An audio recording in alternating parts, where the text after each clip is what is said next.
안녕하십니까. 오늘은 조직신학과 교의학 그 위치에 대해서 함께 생각해 보고자 합니다. 조금 전문적인 얘기가 되겠습니다만은 깊이 들어가지는 않고 간단하게 일반적인 상식적인 수준에서 말씀을 드리려고 합니다. 앞으로 이 교의학의 내용을 구체적으로 또 체계 있게 다루기 위해서는 이러한 부분을 알고 있어야지만이 좋을 것 같아서 전 이해적인 그러한 측면에서 말씀을 드리려고 합니다.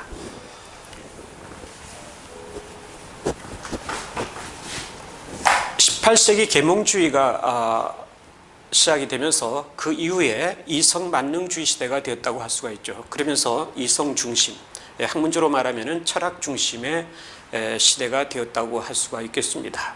그것이 제1차 세계대전이 일어나기 전까지 그 시대가 계속되었다고 아니면 융성했다고 할 수가 있을 것입니다.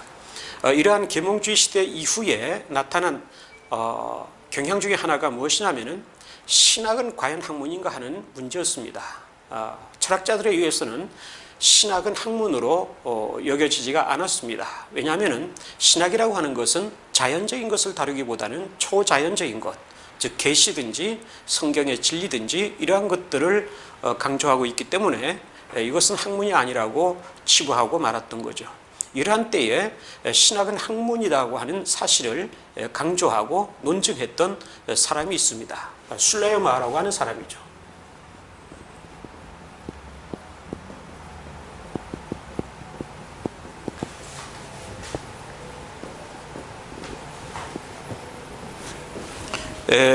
전에도 언급을 했습니다는 독일의 유명한 신학자이면서 철학자 그리고 목회자였던 그러한 사람이었습니다. 이 사람은 계몽주의 시대 때에 태어나서 그 당시를 풍미했던 철학에 대해서 반박을 했던 그러한 사람이라고 할 수가 있습니다. 반박을 하면서 신학의 고유성을 확보하고 더 나아가서는 신학의 내용을 더욱더 그 당시 사람들에게 설득력 있게 전하려고 노력했던 그런 사람이라고 할 수가 있습니다. 아무튼 이 슐레이어마흐는 신학은 학문이다.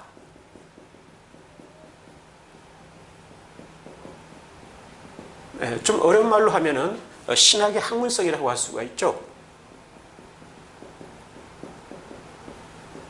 신학의 학문성을 변증했던 사람입니다. 사실 이 슐레이어마흐로 인해서 오늘날까지 신학은 존재할 수가 있고 신학은 오히려 더 발전되었다고 할 수도 있을 것입니다. 신학의 학문성이라고 하는 거죠. 저는 신학생 시절에 이 신학의 학문성이라는 게 대체 무엇인가 하고 이런저런 책들을 읽어보았습니다만은 만족할 만한 답을 해주는 책이 별로 없었습니다. 그래서 저는 유학생 시절 때에 이 신학의 학문성에 관한 내용을 아주 심도 있게 연구를 한 적이 있습니다. 그 내용은 여기서는 다룰 수가 없겠습니다. 나중에 기회가 되면은 다루도록 하겠습니다만은 여기서는 이 내용이 아니라 이 신학은 학문이라고 하는 것을 전제하면서 이것을 제시하면서 슐레이어마흐가 어떻게 신학을 분류했는가 하는 것들을 살펴보고자 합니다. 다르게 표현하면은 신학의 구조라고 할 수가 있겠습니다.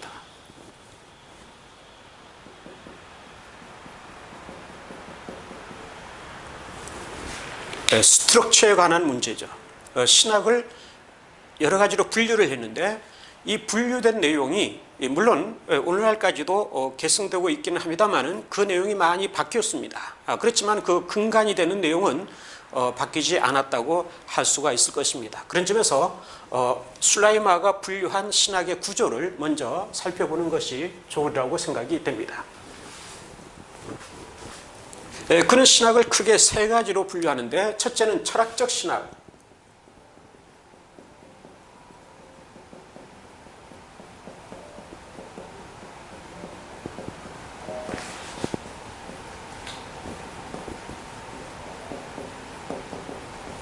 두 번째는 역사적 신학입니다.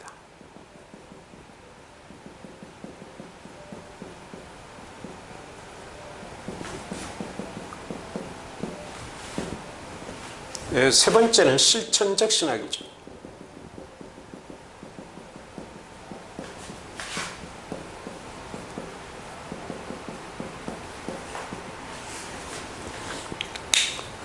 이렇게 세 가지로 구별을 했습니다만은 여기에 특별히 적이라는 말을 붙여서 번역을 했습니다. 독일어로는 필로소피세 테올로기, 이것은 물론 철학적 신학 이렇게 번역하는 것이 좋을 듯합니다만은 이 히스토리세 테올로기라고 하는 역사적 신학인데 오늘날에 있어서는 역사신학 이렇게 번역이 되죠. 그러니까 독일어는 똑같습니다만은 슐라이어마가 사용했던 히스토리세 테올로기란 말과 오늘날 학문 세계에 있어서 사용되어지는 히스토리세 테올로기란 말은 그 의미가 다릅니다. 내용도 다르고 그렇기 때문에 여기다가 적이라는 말을 붙였습니다. 물론 실천적 신학도 마찬가지입니다. 그래서 여기다가 적이라는 말을 붙였습니다. 이 내용에 관해서는 나중에 오늘날에 있어서의 신학 구조에 관해서 설명을 하면서 다시 언급을 하도록 하겠습니다. 이렇게 세 가지로 구분을 했는데 슐라이어마에게 있어서 가장 특징적인 내용이라고 한다면 철학적 신학을 두고 있다고 하는 것입니다. 이것은 슐라이어마의 독창적인 것입니다. 그 전까지는 철학적 신학이라는 것은 없었습니다. 그러니까 그에게만 나타나는 특징이라고 할 수가 있는 거죠. 그러나 여기서 이 철학적 신학이라고 하는 것은 예를 들면 파울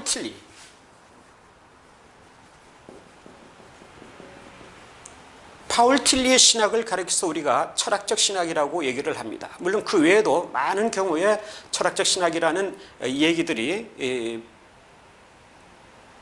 말해지고 또 논의가 되는 경우도 있습니다만은 여기서 말하는 슐라이어마가 뜻하는 철학적 신학과 파울 틸리가 말하는 철학적 신학이라는 의미는 전혀 다릅니다. 그 내용이 다르기 때문에 여기에 관해서는 나중에 또 설명할 기회가 되면은 설명을 하도록 하겠습니다. 어떻든 여기서는 슐라이어마가 말하는 철학적 신학에 대해서 생각을 하고자 하는데 이것은 한마디로 말하면은 기독교의 본질을 규명하는 학문이라고 할 수가 있습니다.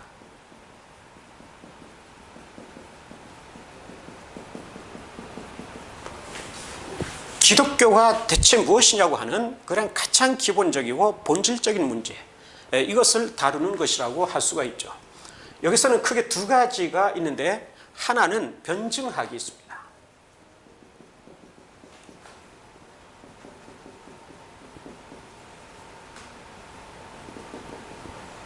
그리고 또 하나는 논쟁학이 있습니다.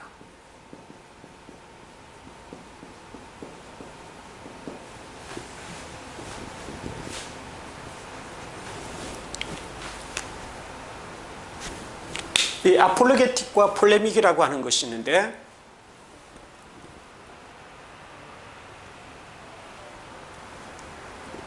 이것은 수레의 두 바퀴와 같은 것이라고 할 수가 있겠죠. 위에서 말하는 변증학이라고 하는 것은 외부를 향하여서 기독교의 본질이 이것이라고 하는 것을 제시하는 그러한 역할을 하는 겁니다. 기독교를 변호하고 변론하는 그러한 학문이라고 할 수가 있죠. 그러한 측면을 가지고 있는 겁니다. 철학적 신학에는. 그리고 또 하나는 논쟁학이라고 하는데 이것은 기독교 내부를 향한 것이죠. 기독교 내부에 있어서 기독교의 본질이 무엇인가 하는 것을 명확하게 제시함으로써 다시 말하면 이러한 역사적 신학이든지 실천적 신학을 다루는 데 있어서 왜곡이 되지 않도록 또는 잘못된 방향으로 나아가지 않도록 하는 것이고, 더 나아가서는 기독교인들의 생활 또 신앙 생활 이러한 것들이 잘못되지 않도록 바르게 제시하고자 하는 역할을 하는 것이라고 할 수가 있겠습니다. 슐라이어마는 이 기독교의 본질을 크게 두 가지 차원에서 찾습니다. 하나는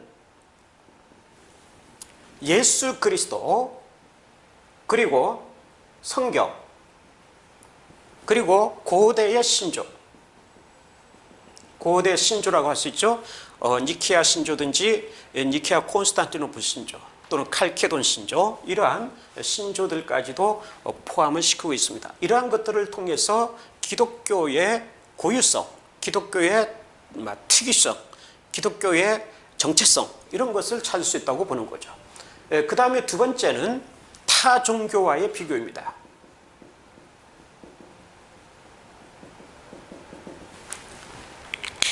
즉 일신교 중에서는 유대교, 이슬람, 기독교가 있는데 이 셋만 하더라도 그 비교를 통하여서 기독교의 고유성과 기독교의 특유성이 나타날 수 있다고 하는 겁니다. 그것을 제시하려고 하는 노력이죠. 물론 그 외에 여러 가지 종교도 포함시킬 수 있습니다. 어떻든 타 종교와의 비교를 통해서 기독교의 본질을 규명하려고 하고 있다고 하는 것입니다. 이 철학적이라고 하는 형용사는 어떤 면에서는 여기에 해당되는 것이라고 할 수가 있습니다. 타 종교와의 비교죠. 이것은 여러 종교들의 공통성을 발견하고 거기에서 종교의 본질을 규명한 다음에 그 다음 각각의 종교의 차이점 또는 차별성 또는 그 정체성들을 규명해 내가는 그러한 방법을 동원하고 있는 것이라고 할 수가 있습니다. 그런 점에서 철학적 방법이 동원된다고 할 수가 있겠습니다. 어쨌든 이와 같이 철학적 신학에 있어서는 기독교의 본질을 우선 규명하고 있다고 하는 것입니다. 이 신학의 구조 가운데서 보더라도 슐라이마에 따르면 철학적 신학이 온전히 영위되지 않는다면 그 다음에 이루어지는 역사적 신학이든지 실천적 신학이라고 하는 것은 전부 무의미하고 무가치한 것이 되고 만다고 하는 거죠. 사실 그렇지 않습니까? 기독교가 무엇인지 제대로 알지 못한 상태에서 어떤 학문을 한다든지 또는 더 나아가서는 신앙생활을 한다든지 하는 것은 아주 잘못된 길로 나아가고 있는 거죠. 기독교의 길을 걷고 있는 것인지 아닌지 그것도 모르면서 무작정 걸어가고 있는 것과 다를 바가 없는 것입니다. 그런 점에서 철학적 신학이라고 하는 것은 기독교의 길이 무엇인지, 기독교의 내용이 무엇인지, 기독교의 고유한 어떤 그 사항 또는 신학적인 과제 이러한 것들이 무엇인지 하는 것들을 명확하게 제시해주는 그러한 역할을 할 수 있다고 하겠습니다. 이 철학적 신학의 내용은 굉장히 복잡하고 또 광범위한 내용을 가지고 있습니다. 여기에 관해서는 따로 설명할 기회가 되면은 설명할 수밖에 없다고 생각이 됩니다. 그 다음에 역사적 신학인데 역사적 신학은 아주 광범위하게 다루어집니다. 이것도 슐라이마에게 있어서의 특징이라고 할 수가 있습니다. 여기서는 성경신학, 물론 여기서는 슐라이마가 성경신학이라는 말을 쓰지 않습니다. 그는 성경해석학이라는 말을 쓰는데 오늘날로 말하면 성경신학이라고 할 수가 있죠. 게다가 교회사 그리고 교의학 그리고 교회 관련 여러 학문들이죠. 이러한 것들을 총망라해서 역사적 신학이라고 얘기를 하고 있습니다. 이 중에서 특히 교의학이라고 하는 것을 설명을 드리려고 합니다. 교의학이라고 하는 것은 슐라이마에게 있어서는 각 시대에 그때그때마다 나타나는 신앙의 특성 또는 신학의 특성을 동반하고 있다고 생각을 합니다. 즉 시대에 따라서 교의학의 양상은 달라질 수 있다고 하는 거죠. 물론 교의학이 다루고 있는 근본적인 신앙의 사항 이것은 변함이 없지만은 그 신앙의 사항에 관한 이해, 즉 신학이죠. 이 신학의 내용은 또는 신학적으로 표현해내는 교리든지 교의든지 하는 것들은 시대에 따라서 달리 나타날 수 있다고 하는 겁니다. 이렇게 보았기 때문에 당시에 근본주의적 사고를 갖고 있는 사람들에게 많은 비판을 받았습니다. 근본주의적 사고를 갖고 있는 사람들은 오늘날도 마찬가지입니다만은 교리라고 하는 것 또는 교의라고 하는데 여기에 관해서도 나중에 교의학에 관해서 설명을 드릴 때에 구체적으로 설명을 하도록 하겠습니다. 교리나 교의라고 하는 것은 변함이 없다고 생각하죠. 근본주의자들의 입장에 의하면 변함이 없다. 이것은 시대를 초월해서 역사를 초월해서 하나님의 진리를 내포하고 있는 학문이라고 보는 겁니다.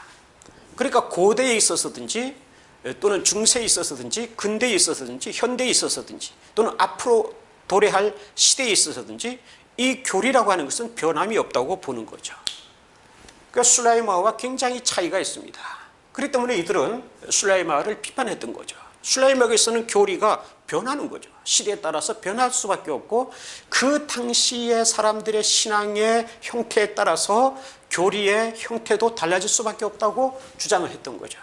그렇기 때문에 굉장히 비판을 받았습니다. 사실 이것은 술라이마의 이해가 맞습니다. 왜냐하면 교리와 교의라고 하는 것은 성경의 내용, 이 성경의 내용을 인간이 자기의 지성을 가지고 체계화시켜 놓은 것을 말하죠. 그리고 그 당시에 있어서의 하나의 신앙 고백적 내용으로서 논리적으로 체계화시켜 놓은 것이라고 할 수가 있습니다. 그러면 이것을 체계화하고 정리하고 고백하는 것은 사람들이죠. 그럼 그 사람들이 똑같을 수가 없죠. 고대 사람과 중세 사람과 현대 사람이 다 똑같을 수가 없는 거죠. 그들을 통해서 나타나는 고백의 내용이라고 하는 것은 달리 표현될 수밖에 없는 거죠. 그 교리나 교의에 포함된 중심되는 신앙의 사항, 이것은 변함이 없습니다. 이건 변함이 없지만은 거기에 대한 이해라고 하는 것은 변할 수밖에 없는 거죠. 그러나 오늘날 또는 그 당시도 마찬가지지만 근본주의 신학자들은 이러한 점을 놓치고 있었습니다. 그래서 마치 교리가 변함이 없고 초월적인 것이라고 생각을 했던 거죠. 그렇다면 이 근본주의자들은 혼동을 하고 있었던 겁니다. 하나님의 진리 또는 성경의 진리와 이 교의 또는 교리를 혼동하고 있는 거죠. 이것을 같이 똑같은 것으로 보고 말았습니다. 하나님의 진리와 성경의 진리와 또는 교의와 교리를 동일한 것으로 보고 말았다고 하는 거죠. 이것은 엄격히 잘못된 것이라고 아니할 수가 없습니다. 진리는 변함이 없지만은 교의와 교리는 가변성이 있는 것입니다. 시대에 따라서 사람에 따라서 또는 조직에 따라서 단체에 따라서 달리 나타날 수밖에 없는 거죠. 이러한 점을 우리가 분명히 하지 않으면 안 될 것입니다. 어떻든 슐라이마는 여기서 보듯이 성경신학과 교의학까지도 전부 역사적 신학에 포함시키고 있다고 하는 것입니다. 이것은 오늘 우리의 시대에 있어서는 이해하기 힘든 부분이라고 할 수가 있겠습니다. 어쨌든 18세기에 있어서 19세기에 있어서 슐라이마는 이러한 점을 강조하고 있었던 겁니다. 그 다음에 실천적 신학인데 이것은 역시 슐라이마에게 있어서 나타난 하나의 커다란 공로 중에 하나라고 할 수가 있습니다. 왜냐하면 실천적 신학이라고 하는 이러한 학문을 형성해냈다고 하는 것입니다. 실천적 신학이라고 하는 것은 슐라이마 이전까지는 하나의 응용, 적용하는 기술에 불과했습니다. 그러니까 신학적인 내용들을 어떻게 하면은 현실 속에서 실천할 수 있을까 하는 그 테크닉, 이것을 연구하고 이것을 궁리하는 것이 하나의 실천적 신학인 것처럼 생각을 하고 있었던 거죠. 그러나 슐라이마는 이것을 이 신학이라는 말을 붙여서 학문적인 성격으로 승화시키고 그리고 이러한 신학의 구조 가운데 포함을 시켰던 것입니다. 그런 점에서 실천적 신학이 학문성을 띠게 되고 학문의 구조 속에 들어갔다고 하는 것은 슐라이마의 커다란 공로 중에 하나라고 할 수가 있을 것입니다. 자, 이러한 구조를 슐라이마는 하나의 예를 들어서 표현을 하고 설명을 하는데 그것을 잠깐 생각해 보도록 하겠습니다. 하나의 나무를 그는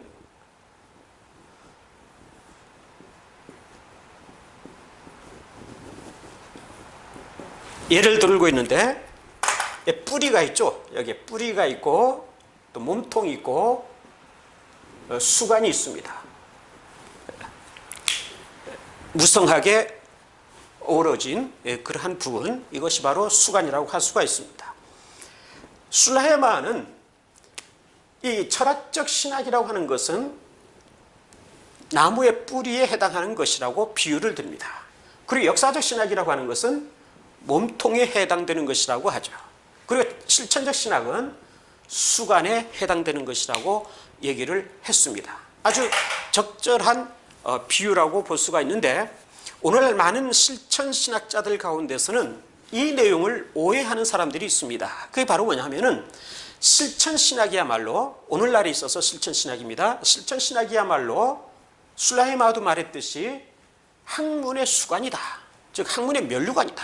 이런 식으로 받아들이는 사람들이 있습니다. 즉 신학에 있어서 최고의 학문이다. 신학에 있어서 가장 영예로운 학문이다. 뭐 이런 뜻으로 받아들이는 사람들이 있는데 이것은 전적인 오해라고 할 수가 있습니다. 그것은 술라이마를 읽어보지 않은 사람들의 얘기라고 할 수가 있습니다. 술라이마는 그런 뜻으로 얘기한 게 아니고요.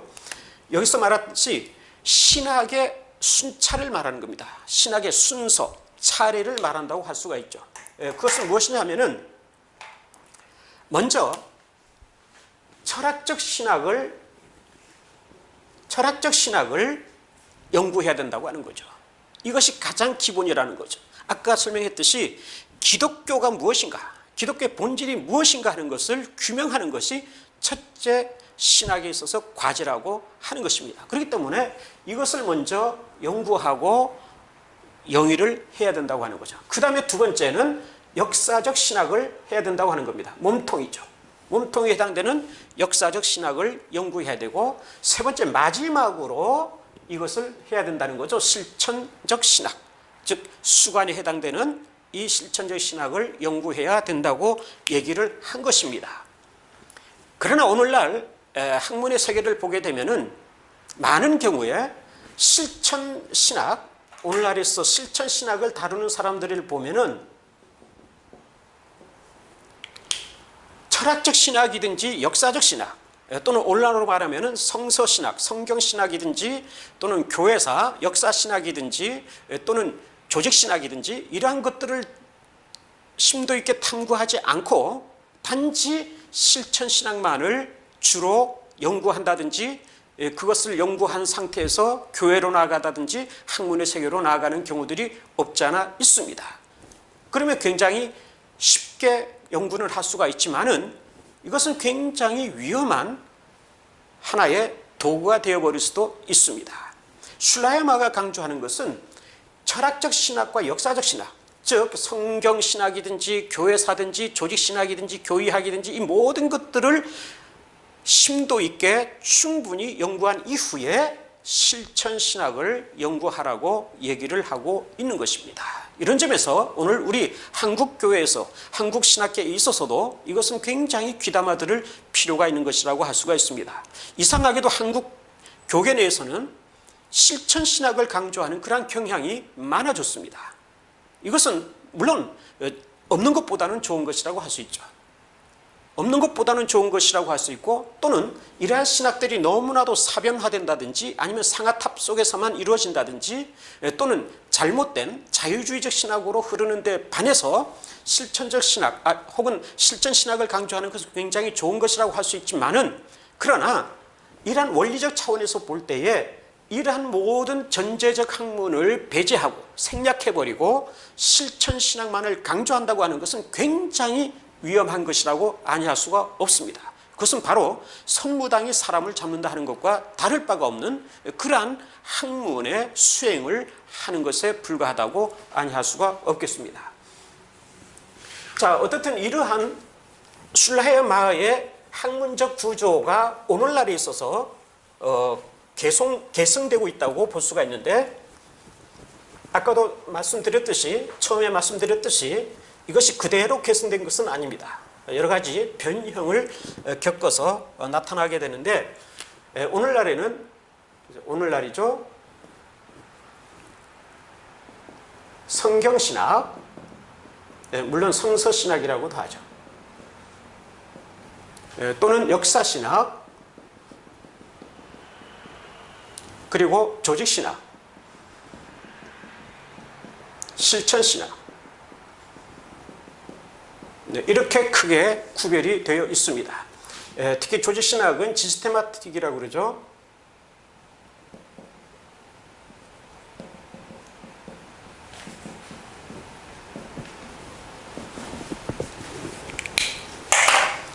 저는 조직신학자이기 때문에 여기서는 조직신학적 관점에서만 설명을 드리고 있습니다. 다른 부분은 다른 교수님들 밑에서 구체적으로 배우면 되리라고 생각을 합니다. 성경신학이라고 하는 것은 크게 둘로 나뉘죠. 하나는 구약 신학이고 또 하나는 신약 신학입니다. 물론 제일 크게 광범위하게 구별을 하면은 이렇게 볼 수가 있습니다. 오늘날에는 이것도 굉장히 세분화되어서 뭐 해석학이든지 아니면 언어, 히브리어, 헬라어든지 이러한 것을 전부 독립적으로 다뤄가는 그러한 추세에 있습니다. 성경을 주로 다루는 것이라고 할 수가 있습니다. 성경을 단지 문헌적으로만 보려고 하는 그러한 경향도 있죠. 그래서 성경신학 또는 성서신학이라고 하기보다는 성서학이라는 말을 쓰는 사람들도 있습니다. 성서학이라고. 그래서 신학이란 말을 굳이 붙이고 싶지 않은 거죠. 왜냐하면은 아까도 말했듯이 성경을 문헌적으로만 보려고 하는, 비평적으로 보려고 하는 그런 경향도 없지 않아 있습니다만은, 또 하나는 신학이라고 할 때는, 신학이라고 할 때는 본래는 이 조직신학, 더 구체적으로 말하면은 교의학을 가리켜서 신학이라고 해왔던 겁니다. 그러니까 기독교 2000년의 역사 동안에 계속해서 흘러나온 학문은 사실 교의학밖에 없는 거죠. 오늘날로 말하면 조직신학이라고 할 수 있는 교의학밖에 없는 거죠. 그러니까 성경신학이라고 할 때 이 신학이라는 말을 붙이고 싶지 않은 겁니다. 그래서 성서학이라고 하는 경우도 있습니다. 역사신학도 마찬가지죠. 신학이라는 말을 빼버립니다. 그래서 교회사 이렇게 말을 하죠. 교회사라는 말을 쓰기를 좋아합니다. 저희들이 신학생 때는 역사신학이라는 말을 주로 사용했었는데 불과 몇십 년 만에 이렇게 크게 달라지고 있습니다. 역사신학이라고 하는 것은 교회가 어떻게 탄생했는지, 즉 성립됐는지, 그리고 어떻게 발전 과정을 겪었는지, 그리고 어떤 변화를 경험했는지, 또 그러한 변화 가운데서 교리는 어떻게 변화가 되었는지 하는 것들을 다루는 것입니다. 이 역사신학에 있어서는 어떤 사건, 교회 내에서의 아니면 기독교 내에서의 사건이 일어났을 때에 그 사건이 어떠한 동기에서 일어났는지, 어떤 계기를 통해서 일어났는지, 그것이 어떠한 변화 발전을 보였는지, 어떤 전개 과정을 보였는지 하는 것들이죠. 경과를 보죠. 그 다음에 그 사건의 결말이 어떻게 끝났는지 하는 것을 살펴보게 됩니다. 그리고 그 사건의 결말이 그 다음 시대에, 그 다음 사건에 어떻게 영향을 끼쳤는가 하는 것들을 이렇게 좀 표면적으로 다루는, 그 흐름을 따라서 다루는 것이 역사신학이라고 할 수가 있겠습니다. 거기에 반해서 조직신학이라고 하는 것은 이 말 그대로 조직화하는 것을 말하죠. 조직화. 비근한 말로는 체계화라고도 할 수가 있는데, 성경신학에서 연구되어진 내용들, 그리고 역사신학에서 연구되어진 내용들을 종합해서 총망라해서 그것을 일정한 주제에 따라서 체계화 시켜나가는 그러한 학문을 조직신학이라고 할 수가 있습니다. 그런데 이 조직신학이란 말, 이것이 좀 불분명하다, 또 이해하기 힘들다. 그래서 어떤 사람들은 체계신학이란 말을 쓰기도 합니다. 그러나 이것은 별로 좋은 말이 될 수가 없습니다. 이것은 시스템을 얘기하는데 유기적인 면이 좀 약화가 되죠.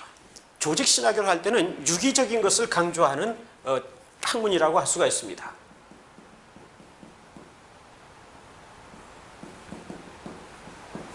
말하자면 생물의 구조와 같은 거죠. 어느 한 부분이 아프면은 다른 부분도 아프는 거죠. 전부 연결이 되어 있고 밀접한 관련성을 갖고 있다고 하는 겁니다. 따라서 이 조직신학이라고 할 때 조직이란 것은 그런 유기적 측면을 강조하는 말이라고 할 수가 있습니다. 이 조직신학이란 말이 불만족스럽다고 한다면 다른 말을 창안해내야 되는데 사실 적당한 말이 별로 없습니다. 그래서 저도 조직신학이란 말을 그대로 쓰고 있습니다만은 어떻든 이 조직신학은 그러한 내용을 가지고 있습니다. 여기에 관해서는 나중에 더 설명을 드리겠습니다. 그 다음에 실천신학이죠. 이것은 아까 말했듯이 이러한 성경신학, 역사신학, 조직신학의 탐구를 통해서 얻어낸 어떤 원리, 이론, 이러한 것들을 어떻게 하면 실제 생활 속에 교회 내에서, 교회 밖에서 실천해낼 수 있는가 하는 그러한 것들을 강구하는 그러한 학문이라고 할 수가 있습니다. 실천신학도 오늘날에는 굉장히 세분화되어서 사실은 어떤 과목 하나하나가 전부 학문이 되어버리듯이 그렇게 되어 있습니다. 예를 들면 설교학 또는 상담학 목회학 이런 식으로 전부 개별화되어가는 추세에 있다고 할 수가 있겠습니다. 자, 어떻든 여기서는 이 조직신학에 관해서 좀 더 설명을 드리겠는데, 조직신학이라고 할 때는 크게 세 가지의 학문이 있습니다. 하나는 변증학이고, 또 하나는 교의학이고, 또 하나는 윤리학입니다.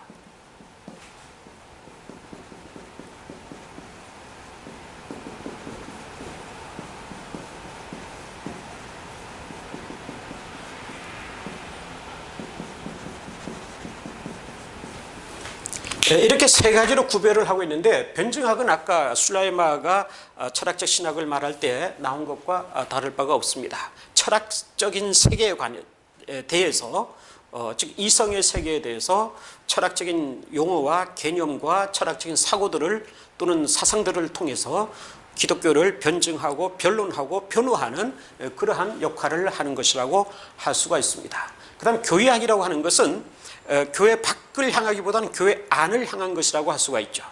즉, 이 변증적인 내용들을 종합하면서도 그 가운데서 기독교의 본질을 굳건히 한 다음에 그것을 가지고 기독교 내부를 향해서 어떤 기독교의 고유성, 기독교의 특이성,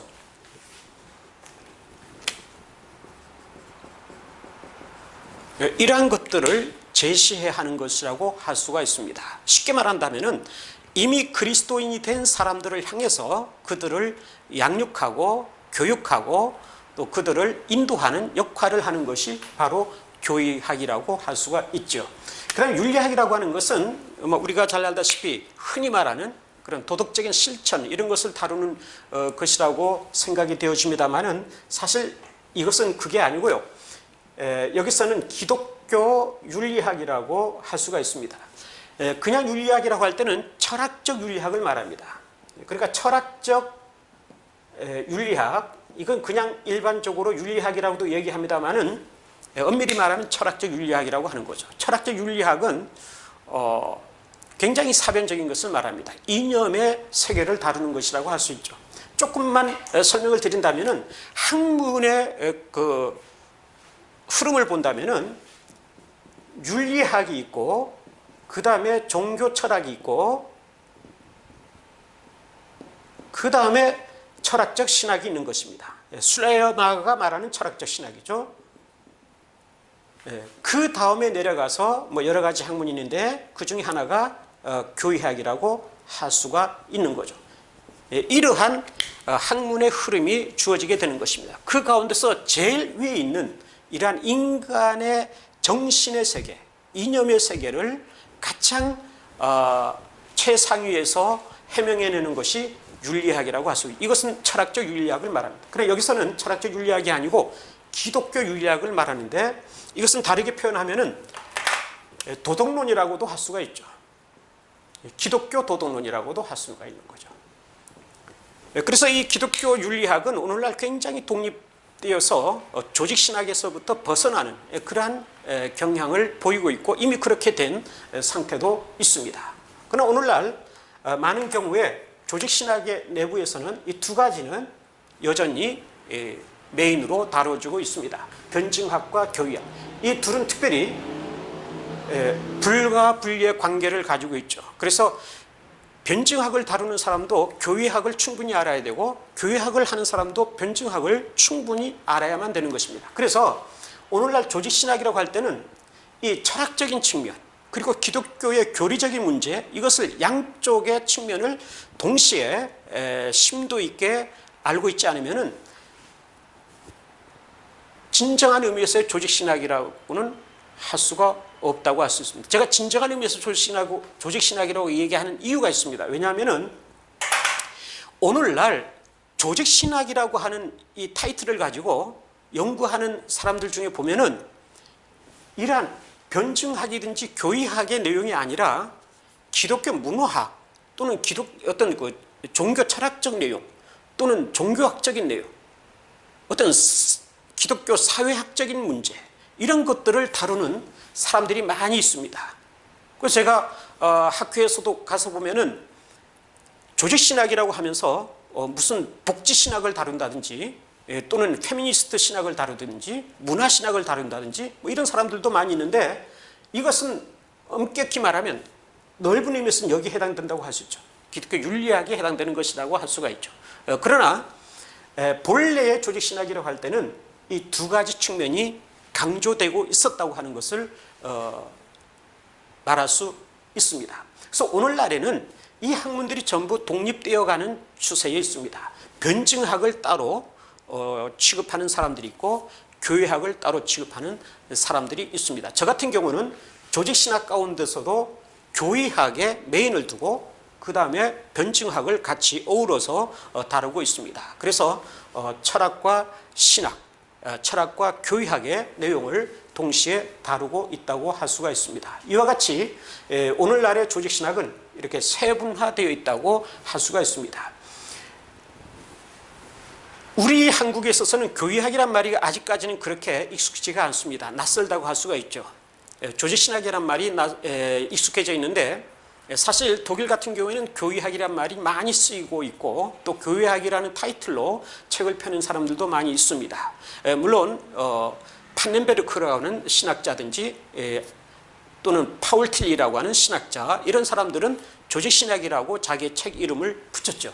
그러나 교회학이라고 하는 이름으로 책을 펴내는 학자들이 오히려 더 많다고 하는 사실을 우리는 알 필요가 있겠습니다.